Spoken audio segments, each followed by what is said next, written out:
Welcome to Decades of Horror, the 1980s. No, nothing wrong here. This is episode 244, recorded October 18th, 2023. Yet. Gruesome Magazine. Oh, it's coming.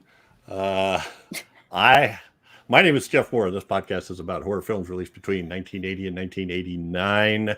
Each episode, my co-hosts Bill Mulligan, Crystal Cleveland, and Chad Hunt and I will tackle another classic or not so classic film from this radical, gory, influential, and gruesome decade.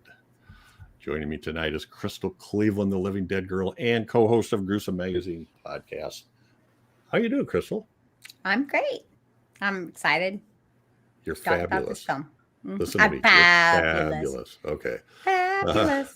Also joining us is Chad Hunt, kind of a Yay. artist and co-host of Decades of Horror, the classic here in the 1970s, and an award-winning filmmaker. How you doing, Chad? Yay. Woo, woo. Yep. Mm-hmm. There you go. Good boy, good boy. Sit, Mhm. Ubu, sit. Yep.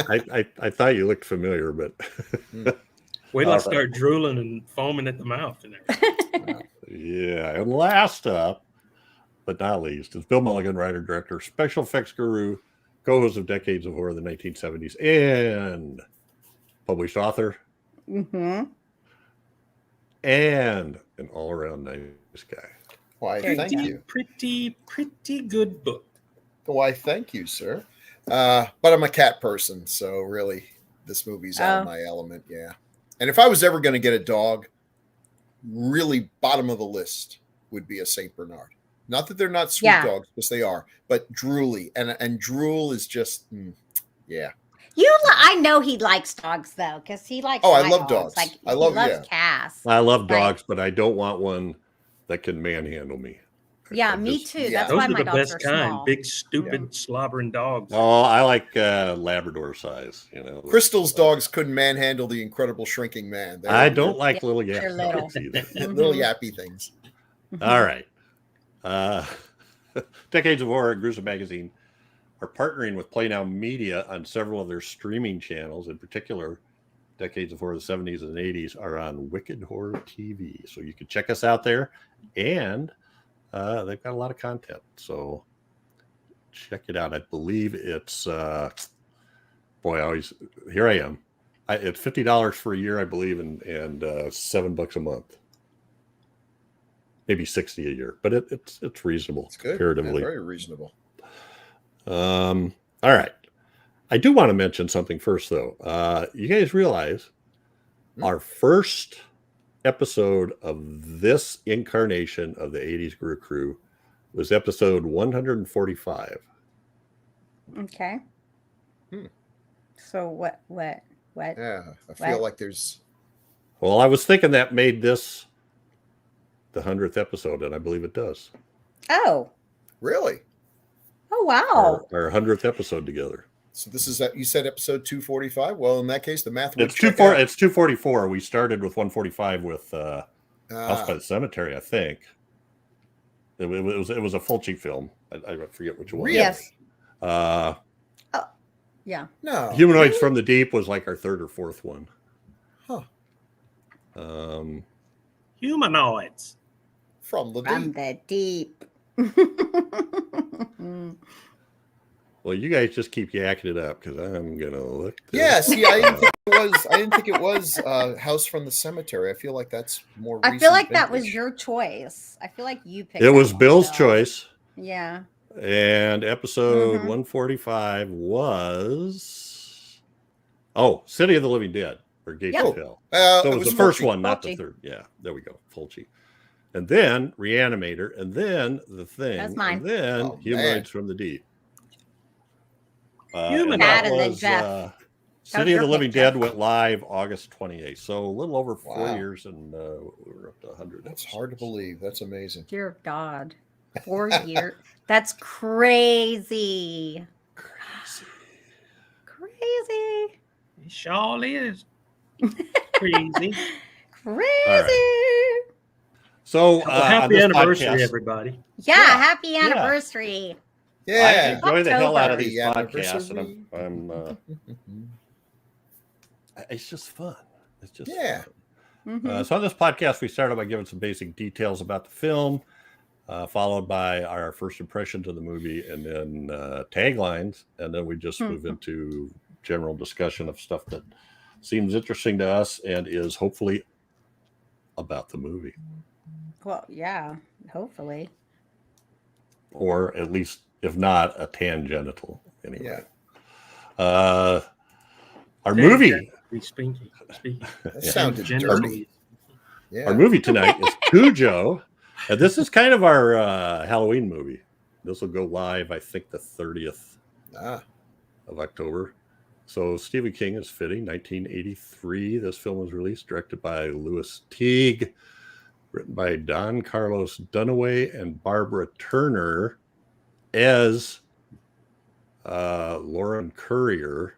And it now, God, I hate when I do this, but she is a well-known actress's mother, and I'm totally Jennifer Jason Leigh's mother. Oh. From the Stephen King novel of the same name that was published in 1981.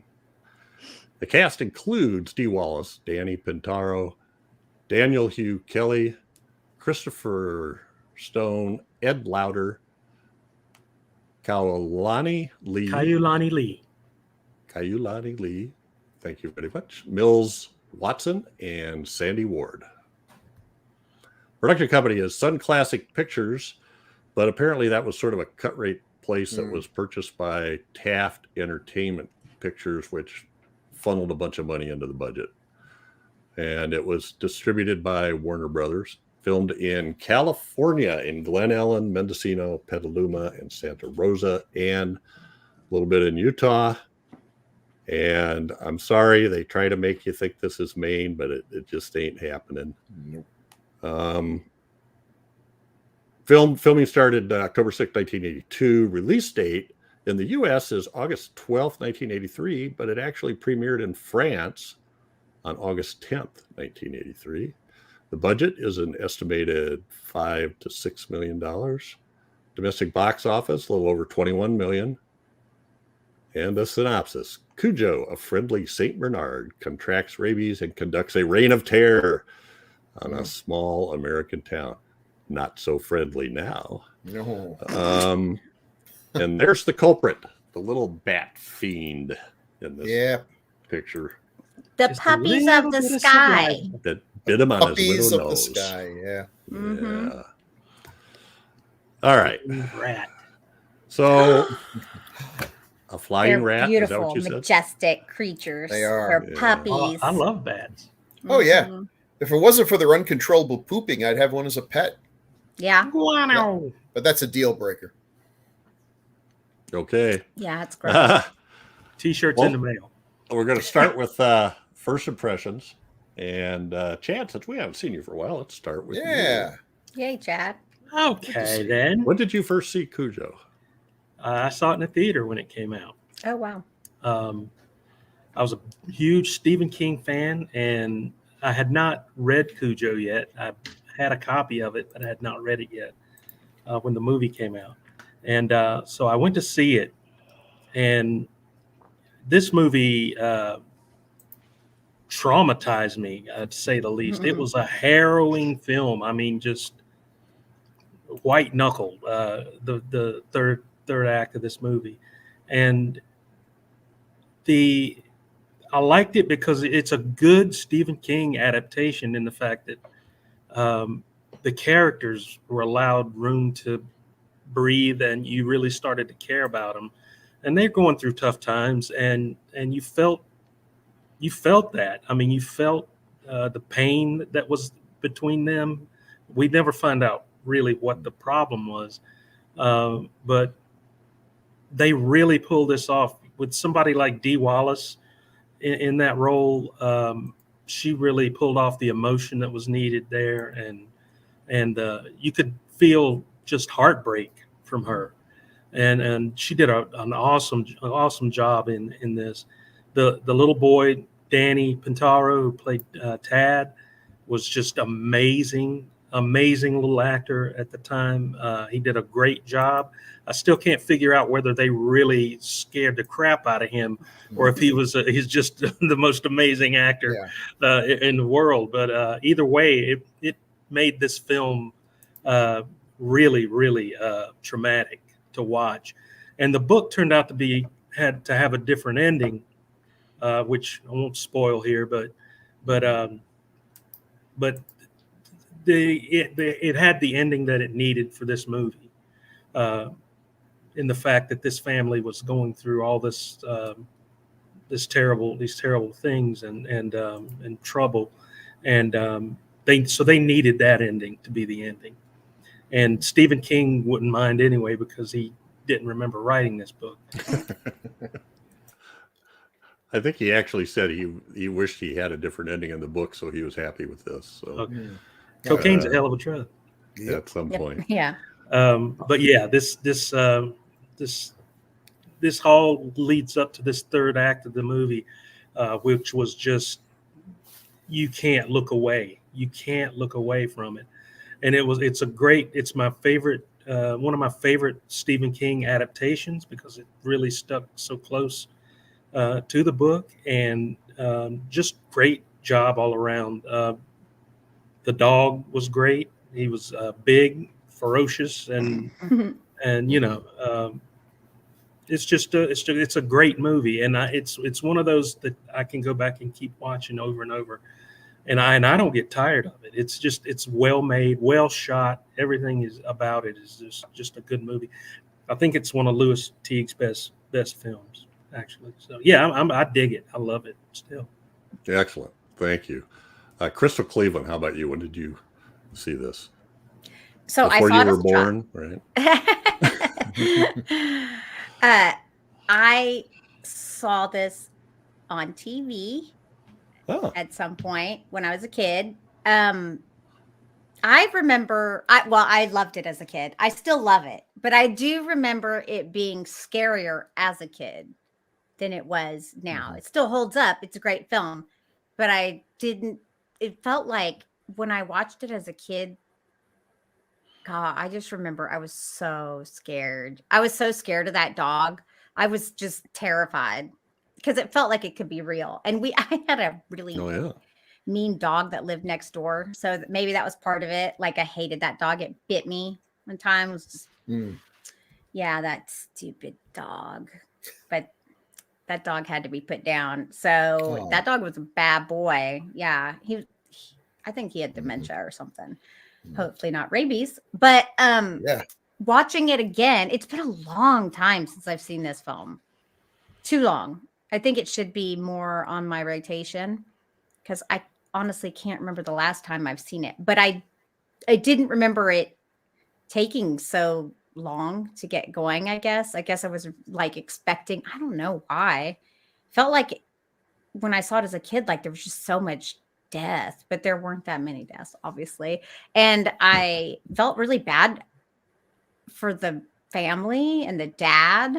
And it's just, you always see things differently as you watch them as an adult. There are things that you never understood as a kid, like the affair. Mm-hmm. Well, I don't remember that, but of course I wouldn't remember that as a kid. I'm sure I understood it, but I probably didn't really get it. So ooh, sex. Yeah.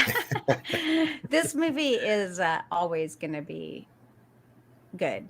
It really looks so good. Like it's genuinely scary, and it's something that could be real. And I think the effects are great. So I think this is one that's, always going to be a good classic, I mean, there's nothing wrong with this film. I don't think. I enjoyed it a lot. I'm glad that we watched it again because I'd kind of forgotten about it, honestly. So yeah. Excellent. Bill Mulligan. Okay, so it's not one of my favorites. There's nothing terrible about it, and it's got a wonderful performance by Dee Wallace, who's I think one of the best performers. I think it legitimately could have won awards. Except they're not going to give acting awards to a movie about a giant rabid Saint Bernard, even though I think she knocked it out of the park. The problem I had is I was a huge Stephen King fan at the time. I still love those early books, especially. And he may not remember writing it, but I remember reading it. And I don't think it was one of his best books, but it was good. And the problem is when you like a book and then you go see the movie, especially this one, everything is there. All the elements are there, but it's very toned down. So the affair was very graphic in the book, and just how creepy this guy was. You know, legitimately, everywhere people were thinking, "Oh, he must have killed the wife and the kids and everything," because he's a real toxic stalker.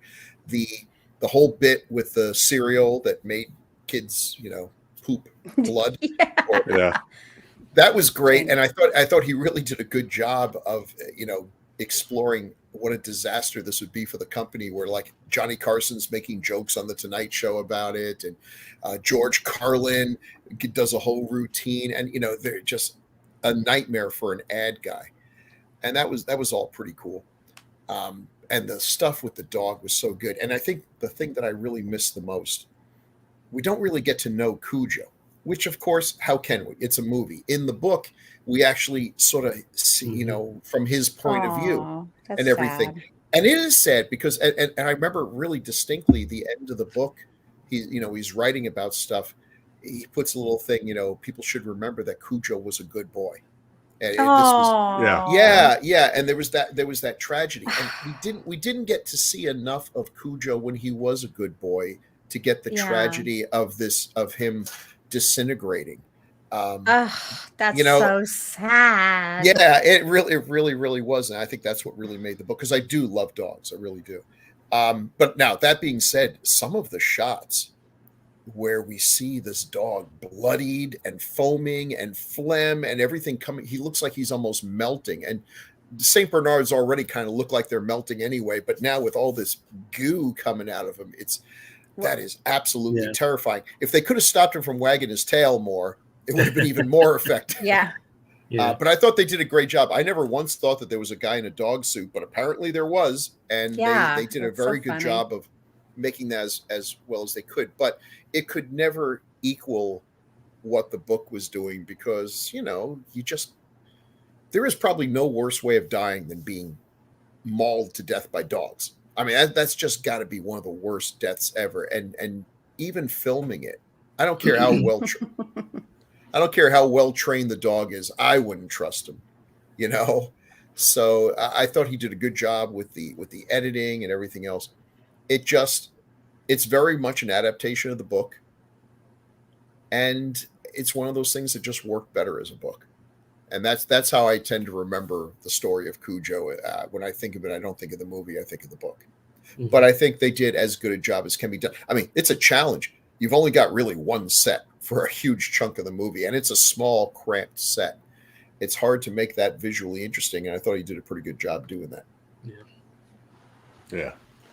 I also saw this at the theater. I was also a big Stephen King fan. I got into Stephen King with just out of nowhere. I picked up a paperback copy of The Shining in one of those convenience store spinners, full of paperbacks, and read it and went, oh my God, and ran and got all the other books out and then started buying them going forward. And I think maybe Cujo might have been the first one I bought the hardcover of. Because I couldn't wait for the paperback. So yeah, I went to this in the theater, and this is amazingly close to the book in terms of the scenario, you know, the plot line. Of course, you go into a lot more detail in the book. You just can't get that. But one of the things I like about the movie is you're quite a ways into the movie before Cujo attacks anybody.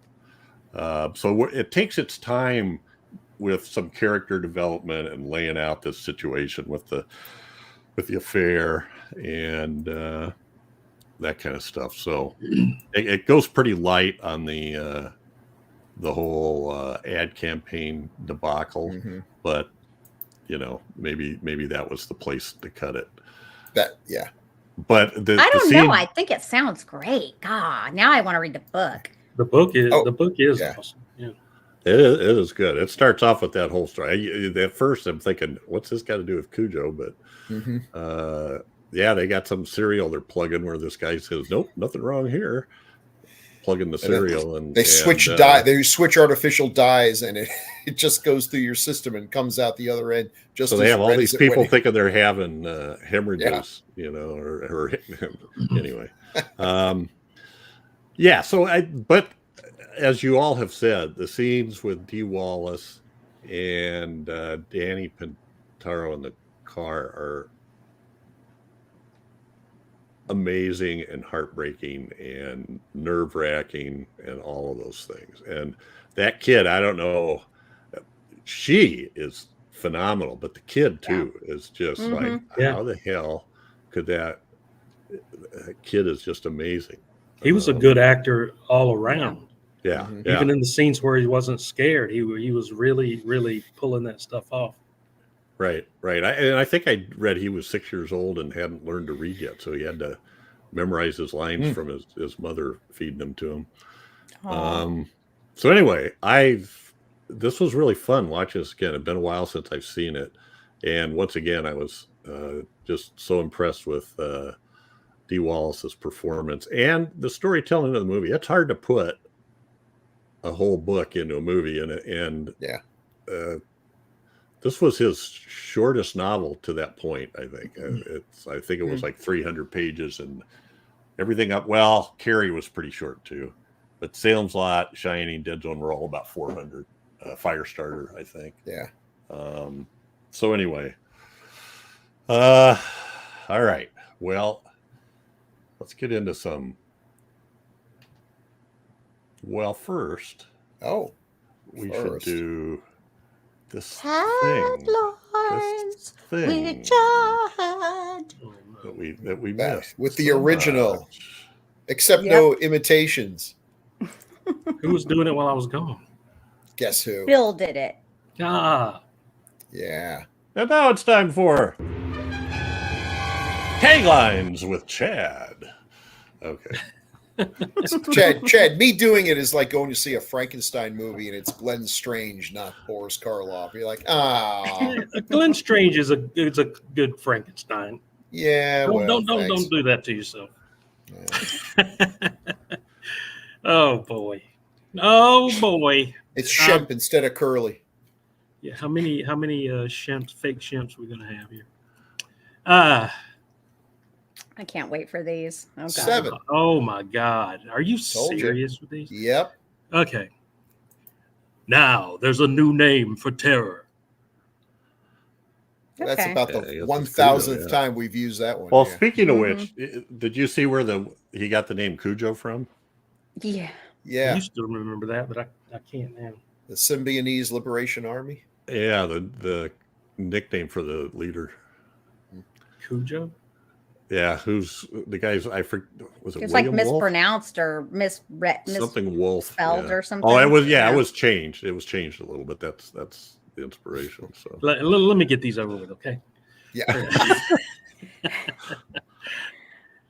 I don't even want to read this one. I just don't even want to read this. Oh my God! Who let the dog out? What was that? Really one? Yeah, that's terrible, boy. But tell me, how could they possibly? Is that like a reissue after? That's that's the song, or gotta hope so. Or did they get the song? The song came out way after the movie did. This is some kind of reissue. Maybe the song got inspiration from the tagline.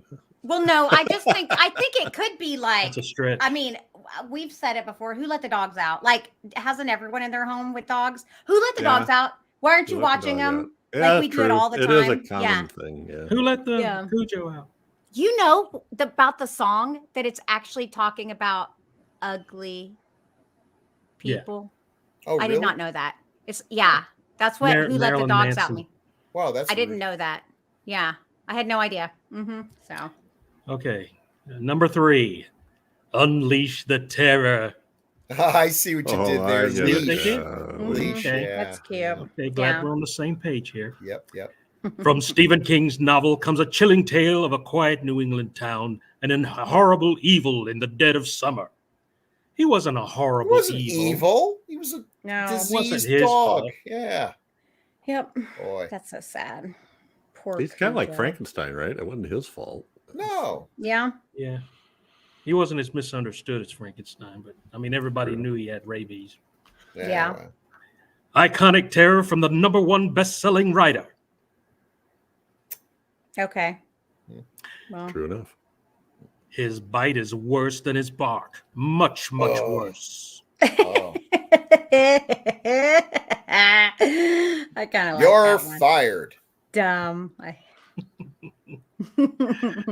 Sit, roll over, play dead. Bad dog. Oh. I was These over are at terrible. at sit. Yeah. Yeah. Let's go back to the first one. It Should've- seems suddenly much better than I remembered it. Yeah. Yes, Should have said it shit. does. These are terrible. And I am so happy that Chad was back here to read this. Oh, Yeah. me too. That's been Taglines with Chad. Who's that cutie pie in that picture? That's right. That's That is Chad. absolutely right. All righty. Let's move on from there. Let's take a look at, to start with. Let's take a look at the poster. Yeah. See, they don't make posters like that anymore, and it's good. Yeah. I mean, it's good. It's a good poster. It's not good they don't make them like that. You don't really know. It doesn't give away what the movie's about because once you show a rabid dog or something on the poster, you know, Right. everybody knows what it's about, but it's blood on the white picket fence and with a storm on the horizon. You don't know what it's about. IMDb gives credit to Robert Tanenbaum as the artist for this poster. Who did a lot of cool stuff. Now, he usually specialized more in I don't want to say cartoony, but like illustrations of people. He was, you know, and you'd recognize them. It's like, hey, that's Paul Newman and Bette Midler or whatever. So this one's a little different in that it's, you know, a little more artistic. I like it. I like his stuff. I like actually. it a lot. Yeah, it is. I think that's the paper. I think that was the paperback cover, but I'm not For at least one of the paperbacks. I think you're right. Yeah. You know, one of the advantages you have, if it's based on a Stephen King novel, everybody knows. It's not like people would be looking at this like, Cujo, what's that all about? People are like, that's the one with the rabid dog. So if you know that, then you don't have to explain this poster. It makes perfect sense. And so there's no reason to have a rabid dog on there. That will look silly. This is a good poster. Yeah, and the book covers. Those must have came way like different editions or something because I think the bottom left one I'm pretty sure is a hardcover dust jacket. The one on the top right I think might be there was a re-release in hardcovers, I think from Scribner maybe. every 5 years or like so in the they come out, 2000s, they yeah. republish them all. And As different Crystal covers. pointed out earlier, that doesn't look like a Saint Bernard. That's definitely not a Saint Bernard's. looks like a nose. werewolf trying to break through Yeah. the Evil Dead That house. The one on the bottom, you really Saint Bernards kind of look like they have clown faces. That does look like a Saint Bernard, though. Yeah. Like, but yeah, that top one, I'm like, nah. That Doesn't look anything like a sloth. it doesn't look like a Rottweiler though either. It has such a pointed snout. I'm like, is that a Doberman maybe? Maybe. That's weird. And that was smart to make Cujo a Saint Bernard because they don't Such a look sweet menacing. dog. They're big dogs, but they look like droopy. You know, they've just got sort of sad faces, and having that they turn do. evil is. Well, and here's all the evil faces, I guess. There's the good Several boy of them. on top with his trainer. Okay.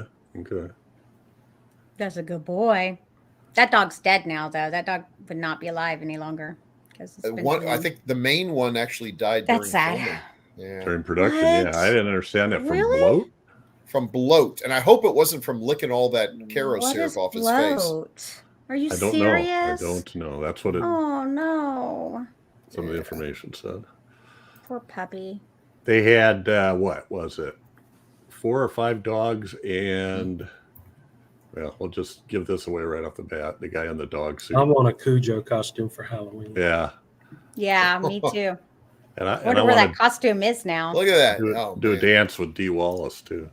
Mm-hmm. I never saw anything that made me think that's a guy in a suit. Not once. No. The head No. ramming into the door kind of gave it away at some point. I don't know if that was the guy in the suit or a fake dog head, but Right. when he kept right. ramming when the Well, telephone right, rang and right. he kept I ramming assume his head into it. it was some sort of prosthetic. Yeah, they made the guy. That would be good. But yeah, back to Cujo. Boy, and it starts off, you get that all we really get is that one scene where the Trenton's family goes up there and Cujo shows up and he's real friendly to the little kid and everybody's Donna D. Wallace gets all kind of freaked out, but figures out it is a nice dog. He's not going to bite him. Mm-hmm. Well, you should never put your face though in the dog's face, and that little boy did. He literally just put his face right. That's not a good idea. But that's okay. Not when the dog can bite your head off with one bite. Right. Yeah. So, yeah, but I think he already had his bite on the nose. Oh, he did. Yeah, because he had that. Ew, that was so ugly too. That's And the closer the bite is to your brain, the faster it. Oh, really? Affects you. Yes. Good to know. Yeah.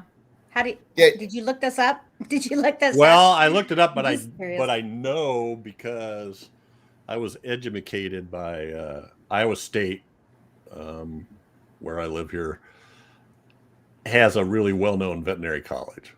Yes, they do. Oh, okay. And many, many moons ago, probably not too far away from this movie, actually, we saw a skunk running down the road. Well, it came running across the yard and down the road in daylight, and it was like meandering around, like it was drunk almost. Okay. So I took my shotgun and I went down and shot it, picked it up, put it in a box, and took it to the vet college to test it, and it had rabies. And our kids, we couldn't tell. The kids said the dogs had been chasing it and nipping at it, and it was nipping back at them. And they basically said, you have to put the dogs down, even if the one dog our dog was too young to be vaccinated. The other dog was not vaccinated, I guess, but the incubation period can be up to a year. So just locking them up for a couple weeks isn't good enough. For dogs, it's not usually a year, but still like 2 to 4 months. You can't. Now, were they at all concerned about you having picked it up? No, I use gloves. Good. Okay. And a lot of people thought I was nuts because they thought, if you watch Old Yeller, it's like you watch the dog for so many weeks and then you're cool. And that's not the way it works. And I didn't realize it could take that long. That's amazing. If it was my kids, me neither. That's sick. That's crazy. And you can't test for rabies unless you get to their brain. Yeah, unless it's dead. Yeah, then you have to kill them. So anyway, I do know that, and that's sad. All righty. Oh, with that fun discussion. Yeah, well, that brought us down. So yeah, Dee Wallace. Where have we seen her before? Oh, so many good things. Everywhere. She's good in everything she's in. And I'll say something else. She is a genuinely really nice person. If you meet her like at a convention or something, she's one of the good ones. She treats the fans just so well and is a sweetheart. Just one of the nicest people ever to interact with. She's one of the best actresses that never became like super famous. I mean, you know what I mean? Yep. All the horror fans and everybody, they all know who she is. But she never...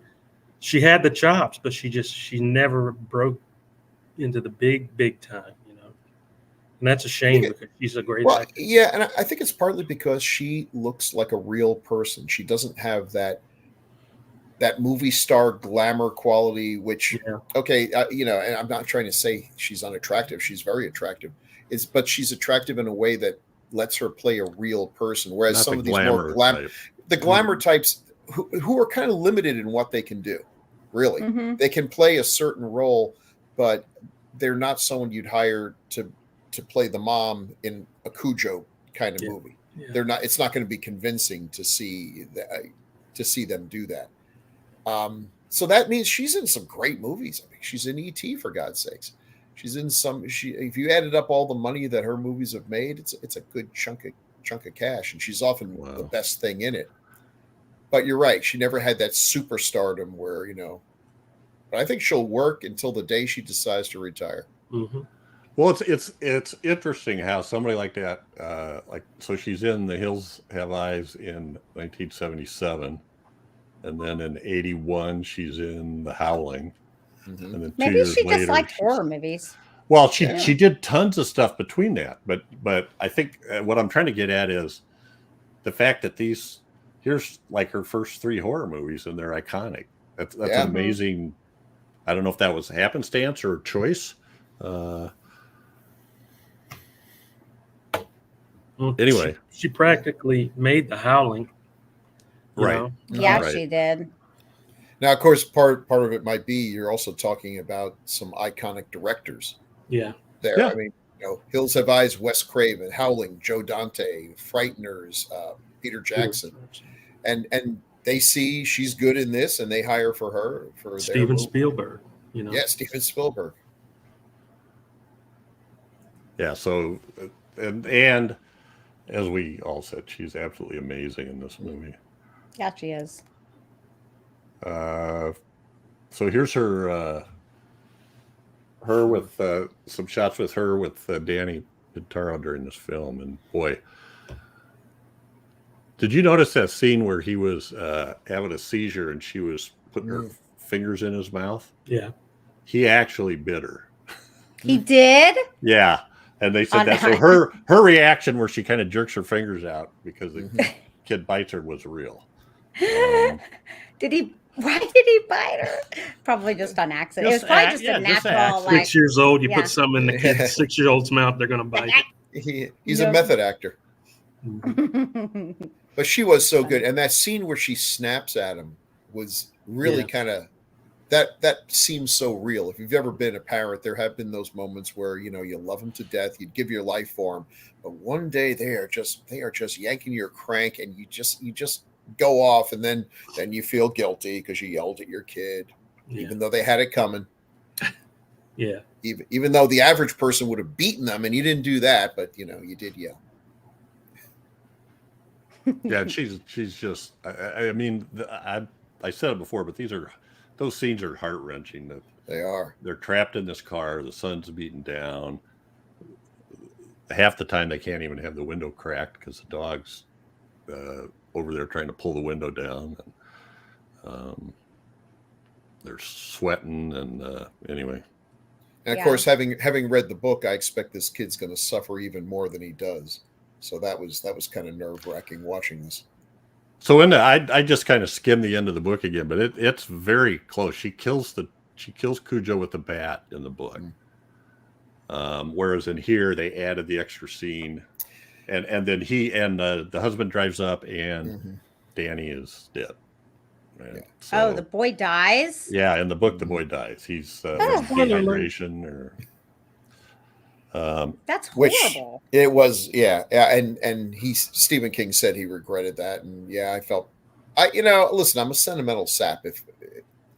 If I follow this mom trying to save her kid for the whole book, come on, give me a happy ending. Give me something. She can die, but she can die, saving her child. But to have the kid die, that's why I said this movie needed a happy ending. They put you through the ringer for how long, and then to have the kid die at the end, that's some people will walk out of the theater going, "It was bullshit." They would have had the same. Yeah, they would have had the same reaction that The Mist did, because The Mist actually has a much more downbeat ending. Yes. But it worked for The Mist. Than the, I thought it worked. It worked, except for the box office.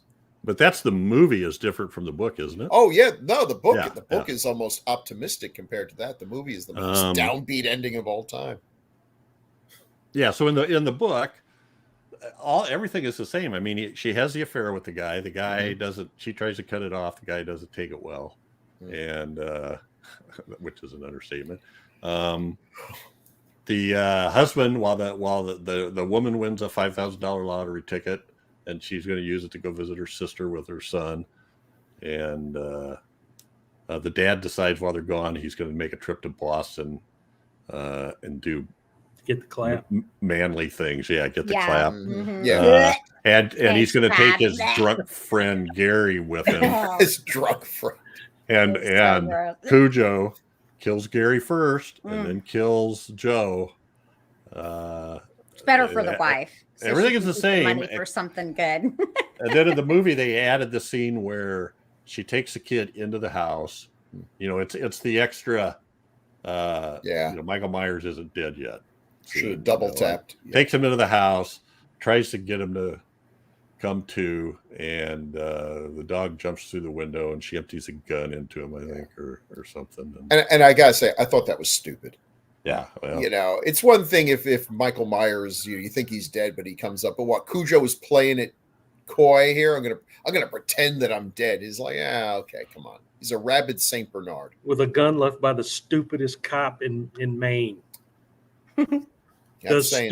Oh, look, a car with blood on it. I'm not going to draw my gun or anything. Nope. I'm not going to stop and look in the car. I'm going to drive up to the, you know.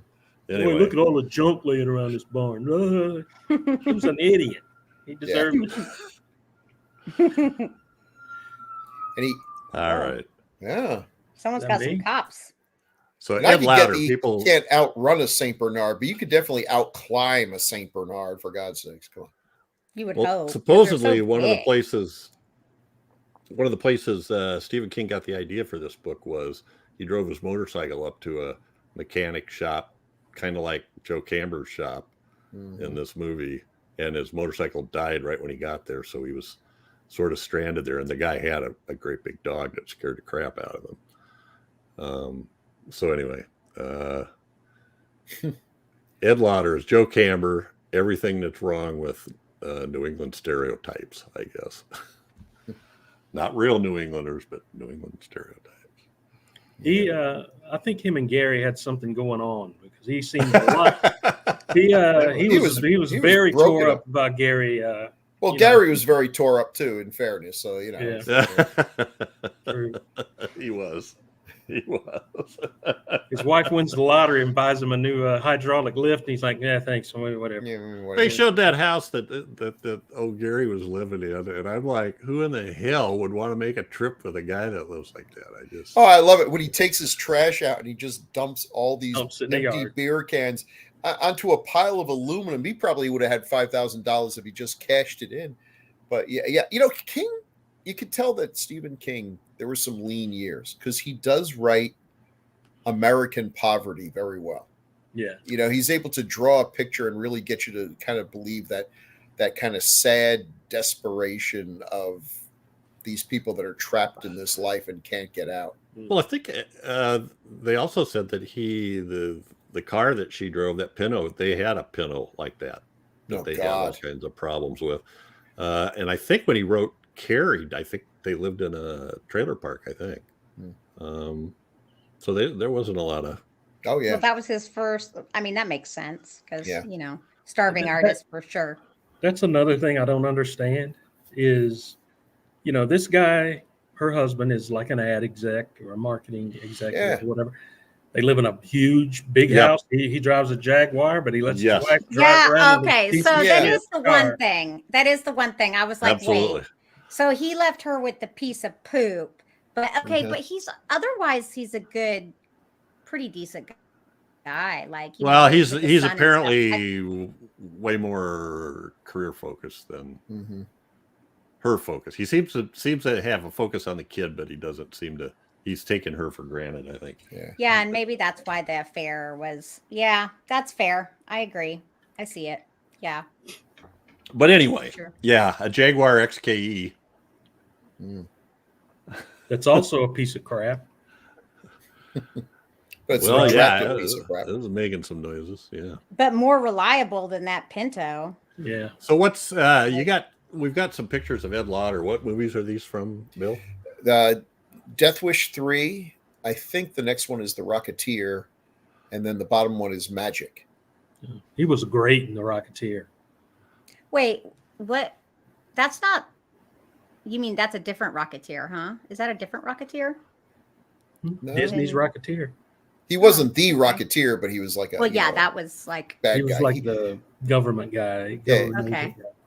He's got. I mean, Really? he's got an interesting face. To me, this looks like 4 different people, which Mhm. it may well Right, be because right. I'm not good with faces, but I believe this is actually. No, him. you got them all. Yeah. Okay, good. 200 credits in Yeah. IMDb. Cheese and rice. Ain't that nice? Very good Mm-hmm. worker. That's crazy.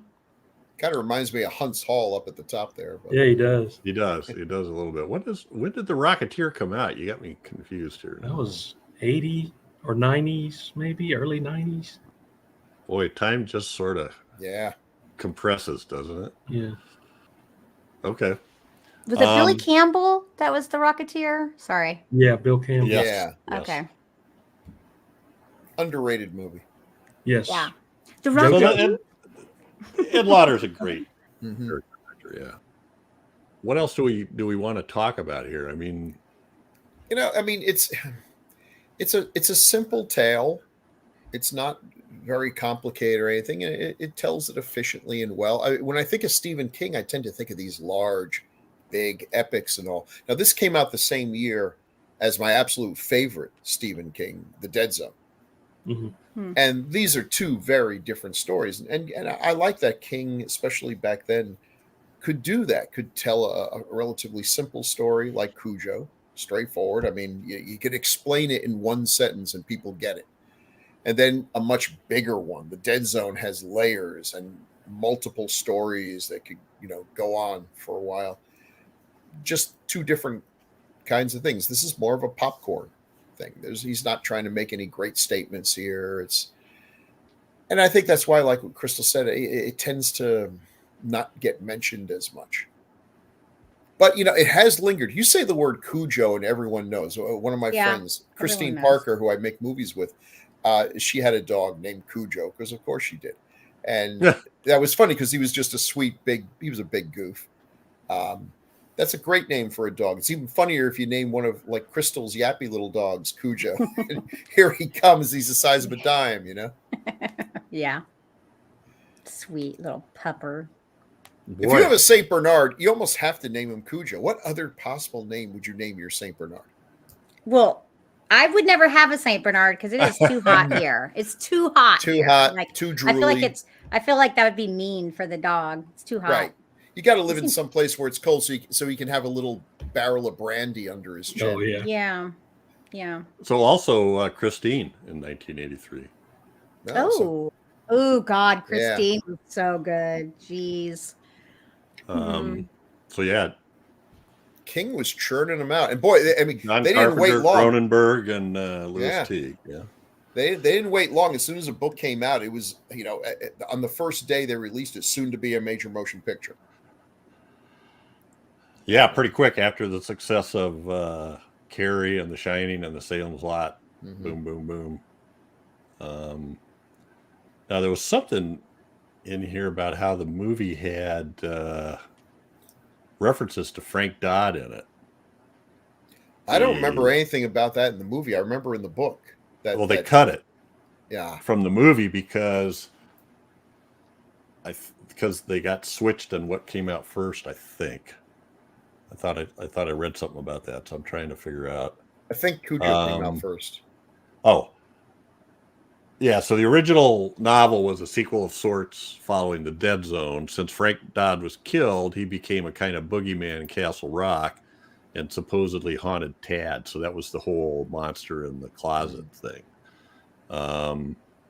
It's hinted that Dodd possessed Cujo, and Sheriff Bannerman makes specific references to Dead Zone hero Johnny Smith. They were developed at the same time, Dead Zone and Cujo, but this film was released 2 months before the Dead Zone by a different studio, so those references were cut. Interesting. That would have been interesting. Yeah. I'm like, actually, that's kind of cool. I mean, well, that's the way his books are. And then, in the books, in later books, if it takes place at Castle Rock, they'll mention, and he keeps summer having the dog killed 3 guys. The walking dude shows up in a lot of his books. And, yeah. Which is cool. I like that kind of stuff, Well, When I was a kid, we lived in a neighborhood that had a cul-de-sac, and we lived at the end of the cul-de-sac, and there was a huge Saint Bernard that looked just like this one, and it got bit in the neck by a snake. ouch. And I don't know who the owner was. We never knew who the owner was. When you try to go pet him or try to get him to see where he belonged or whatever, he would run away or whatever. But he would come around for food if you left it out and everything. Aww. But he got bit in the neck, and it started to like fester there in that spot. Mm-hmm. And he would come around, and you could smell him a mile away before he would Ew. come. It was just I never found out what happened to him, but I've always kind of liked Saint Bernards after that, because he was he was a nice dog, Yeah. My dog got bit by a rattlesnake, and then Oh, my my. dad killed him. My dad killed the dog. Oh. I mean, it's probably for the best. He may have been in Sort a of lot of pain. Rattlesnake venom is horrifyingly painful. Neurotoxin. That stupid dog. Like that stupid little cute little. Yeah. I mean, like my dad would not be the type to be taking a dog to a vet and stuff. Okay, let me just tell you, that's not my dad's way. But my dad did like that dog, and then he was so mad, and I think he was more mad that he had to kill him, kill her. It was Eva, but yeah, I grew up on a farm, and we had to do that a lot with some animals, and it's I never got used to seeing that. It's just something that I turned my stomach to see, but it was a necessity sometimes. If an animal got hurt, and you didn't take it 50 miles away to a vet to get it looked at.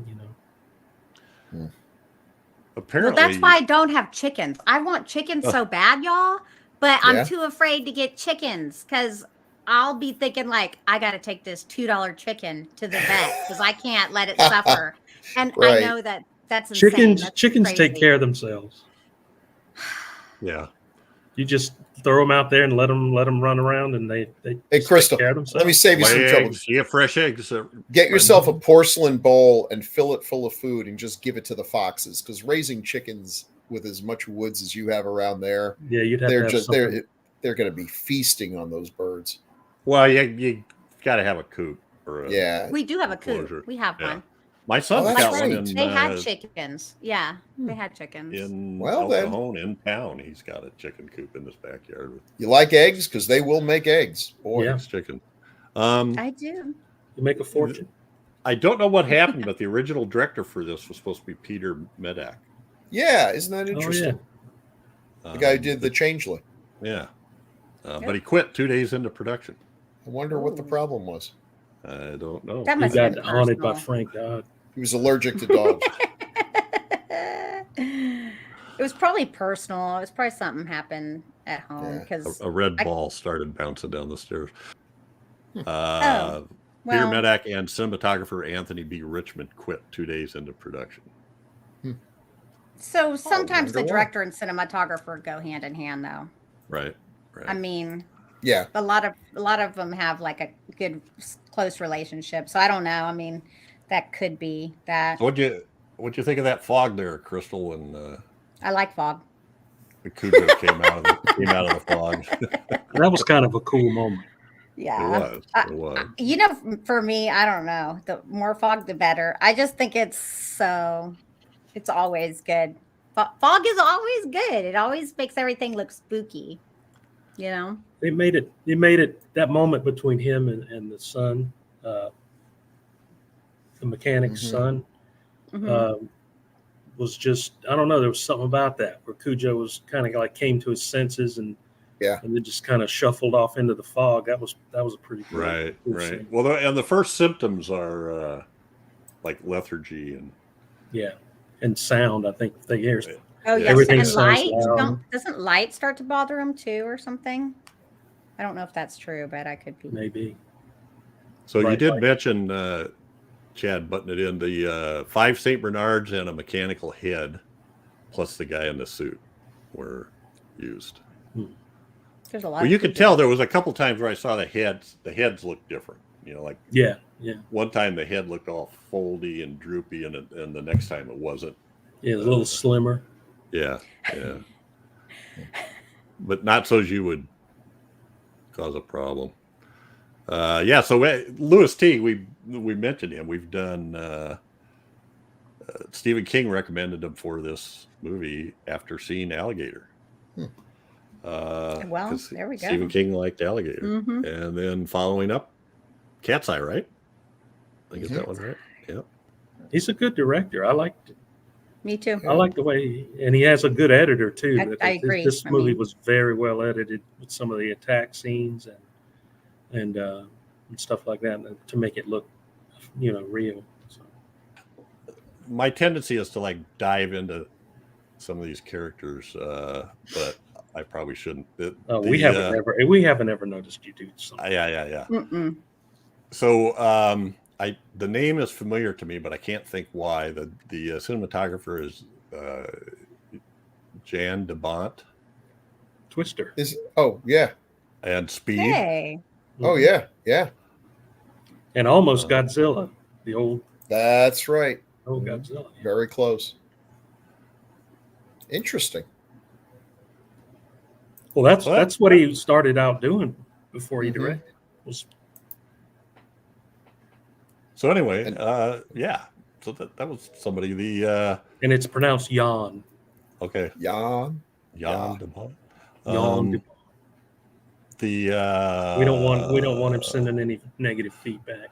Well, I think the editor, the editor was Neil Travis, and I don't know anything about him other than the editing in this movie was fantastic, and those dog attack scenes, they were really well done, I thought. Agreed. Scared the crap out of me. And then special visual effects makeup, Peter Knowlton. I don't know that person, but maybe you guys do. I'm just spinning these off, but I want to give them a little credit here because I think they had a big part of the success of the movie.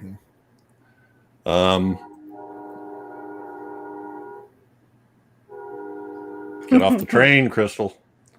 That's not me. No, that's not me. It's That's me. It's quiet. Get off the tracks. It's so quiet around here. I was like, you wouldn't hear anything. All right. So, any other comments on this? This is a really good Stephen King film, I think. I'd be shocked if anyone hasn't seen it. Yeah. Come on, it's legitimately scary. I mean, yes, that's something that could really happen, and it's just to me, I that's one of the movies that besides The Exorcist and a couple others where I sat in a theater and I was scared while I was watching it. I was actually scared for the characters. So yeah, it was a very effective little film, and it was good. It's one of my favorite Stephen King adaptations. yes. Okay. I like it. Yep. Anything else? I like it a lot. I I like it a lot. Well, that's it for Cujo, but we got some feedback, folks. Oh yeah, feedback. Okay. Letters. We read your letters. I'm going to have to get this one. So, Chadley. Let's just start with Chad. We just haven't seen Chad for a while. So, Yeah. The first one is marked. It's just kind of a general topic from Robert Baker, and he sent us a similar comment on the 70s.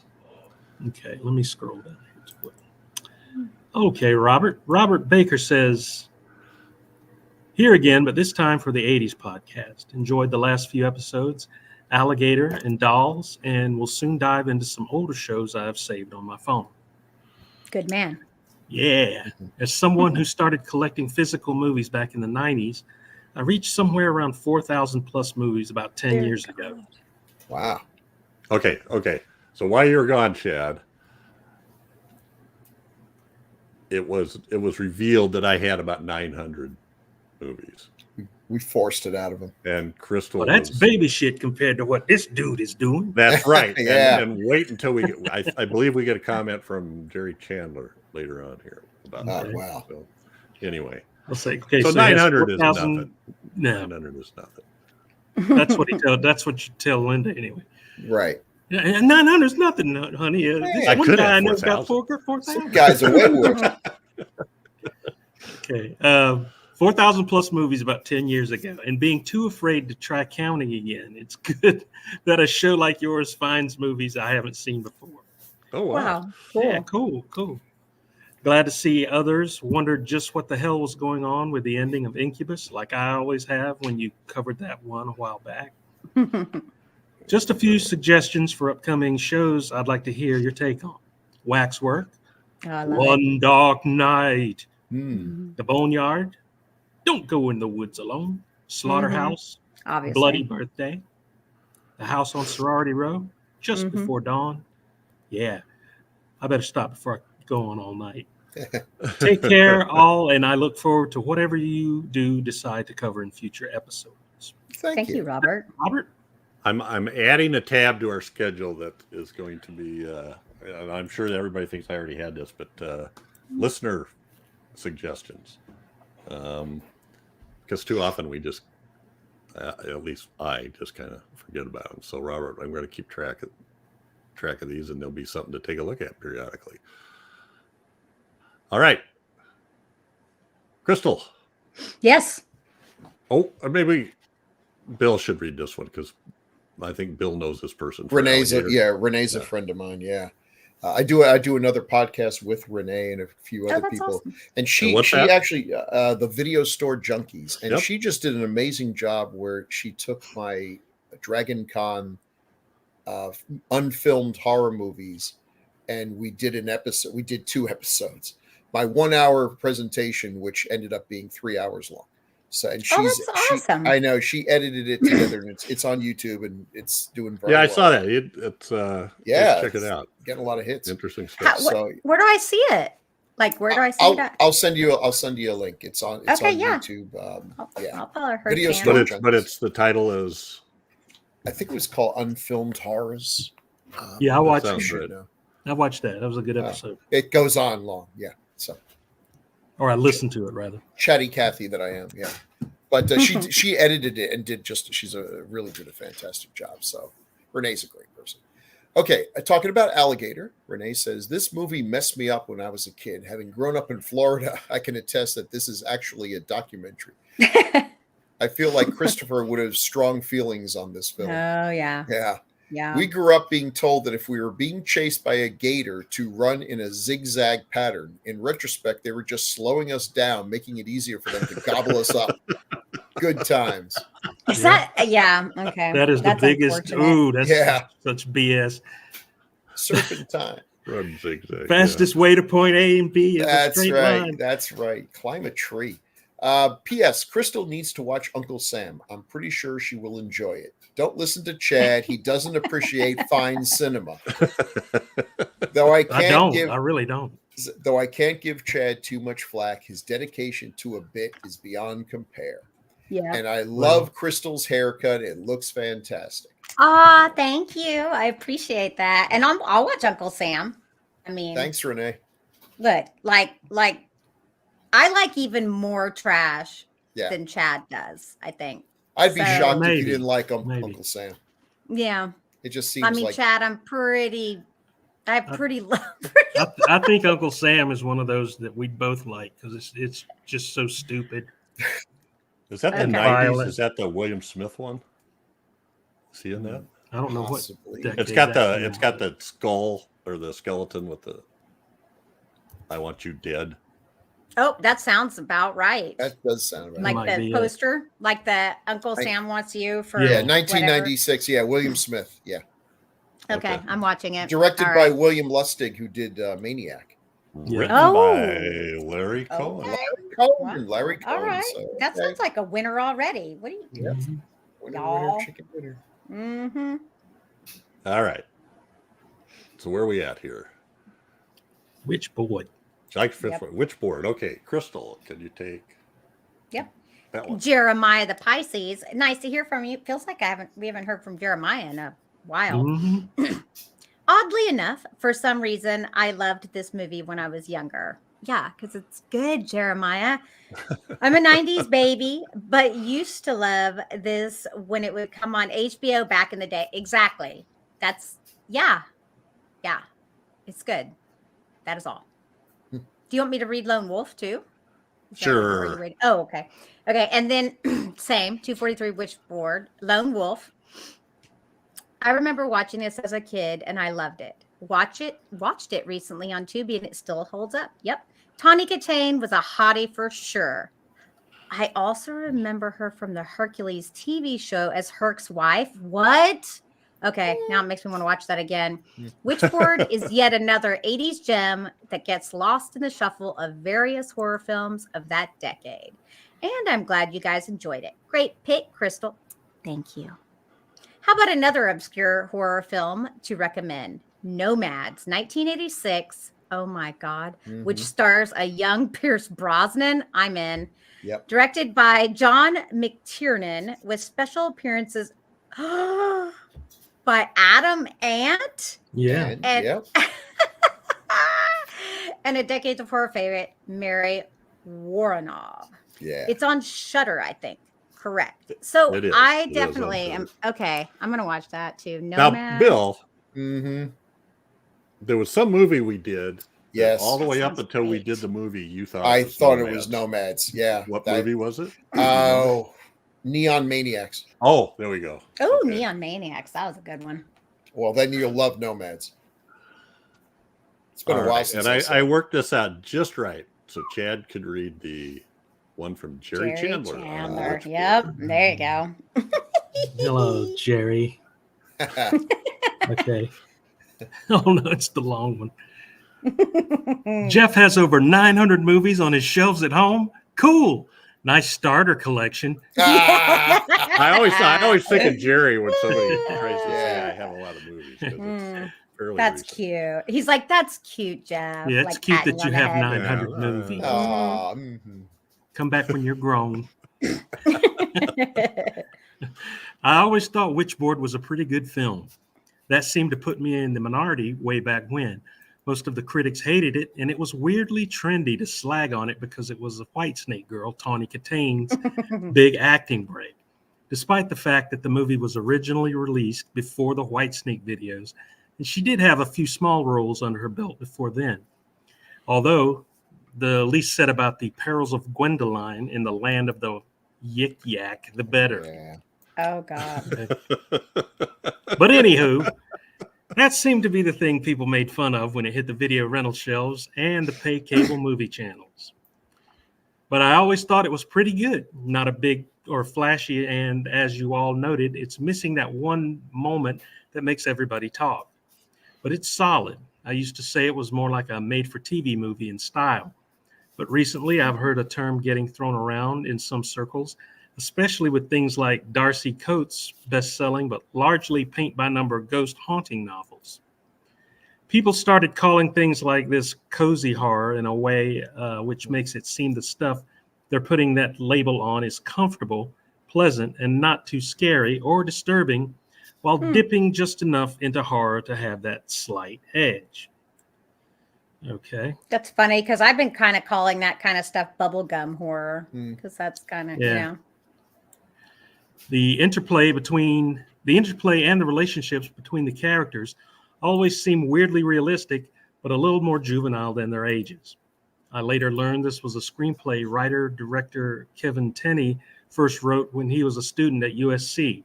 So that kind of made sense if he was drawing on his fellow college students and his friends to create some of the characters. But other than that, I always liked the characters in the film, a nice change of pace from the growing trend of the time where you couldn't wait to see the characters die.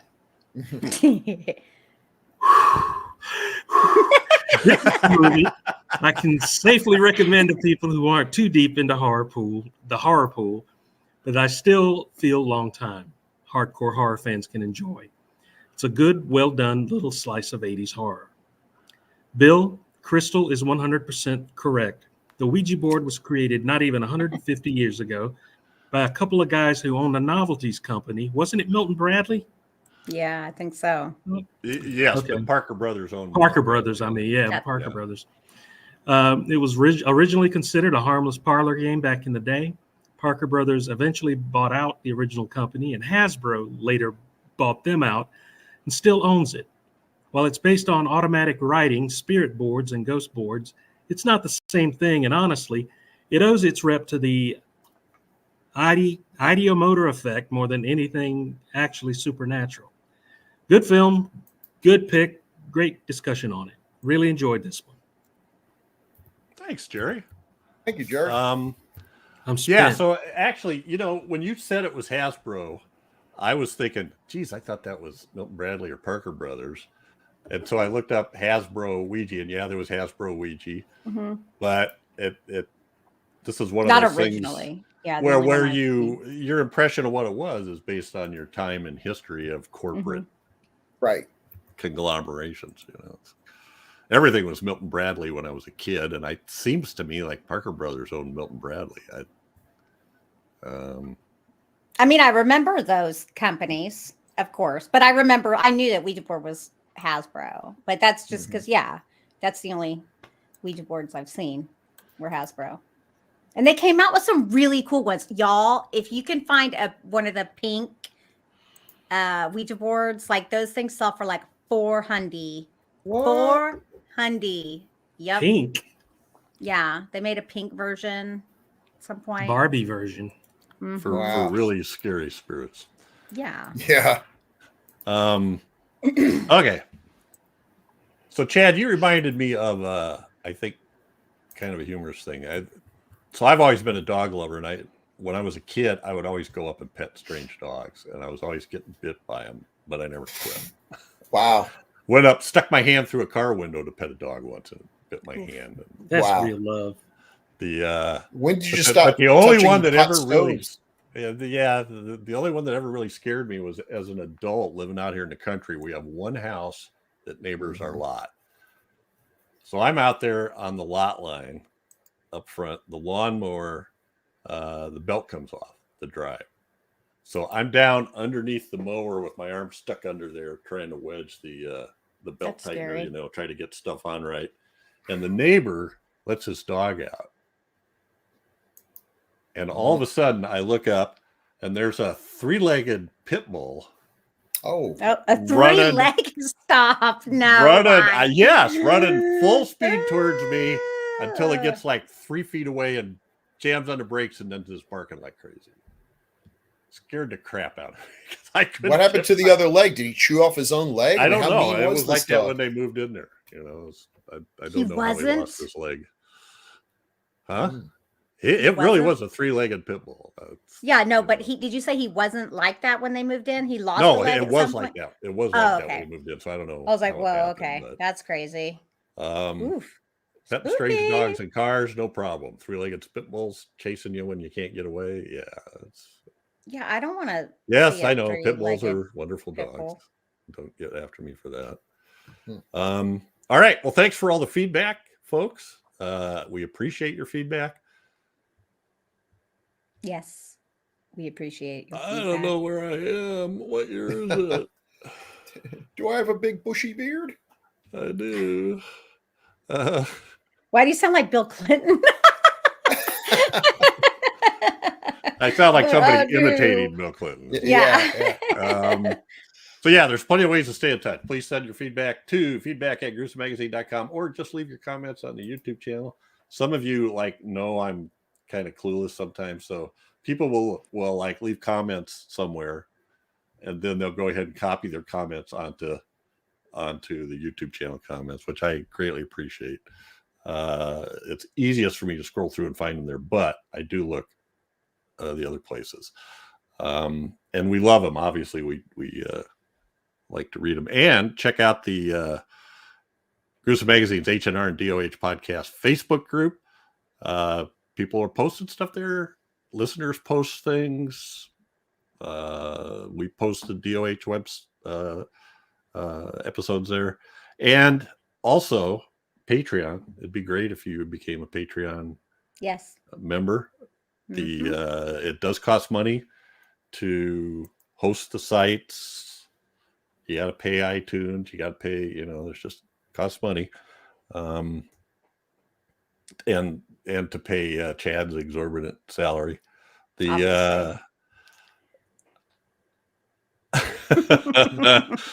Anyway, so yeah, and if you do that, throw in a $2 or $3 a month or something, you will get the Decades of Horror right after we record them, like the day or 2 days after we record them. So anyway, instead of having to wait. Yeah, wait for our wonderful speeches. Yep. All right. Well, that's it for this episode. But every 2 weeks, we'll be focusing on a specific film released between 1980 and 1989. Next up, we think, is chosen by me, and it's what is arguably one of the first. Well, that's not even argued. It's one of the first found footage films, the McPherson tape from 1989. So make sure and join us for that. We are trying to coordinate a guest host for that, so that may get shuffled. And if it's not the McPherson tape, it's going to be Maximum Overdrive. Yeah. Yeah. And then we'll do McPherson tape after that. So those are the two choices. So, folks, catch us again here in 2 weeks for another great horror movie of the 1980s, as only Decades of Horror can do it. Thank you so much. I really appreciate spending this time with you guys and the amount of time you take to get stuff ready. Bill puts the images together, and Chad reads the taglines, and Crystal, we just like Crystal's presence. I was like, wait a second, what's he gonna say? I was like, here we go. Crystal makes us look good. No, that's a lie. Otherwise, you'd be stuck. That's a lie. I've already had a couple of people go, Chad, you're way uglier now. The crystal's on there. Yeah. Maybe that's the way. Crystal makes us look terrible. That's not true. But I appreciate it. Of course not. I'm beautiful. Yeah, you are. If I don't believe it, who will? Everybody, Chad. Everybody. Look at those lips. Yep, see? Look at that. Those are luscious. Okay. Love you all, and hope everybody has a oh yeah, we're still saying goodbye. Yeah. Oh yeah. Okay. Goodbye. Bye, everybody.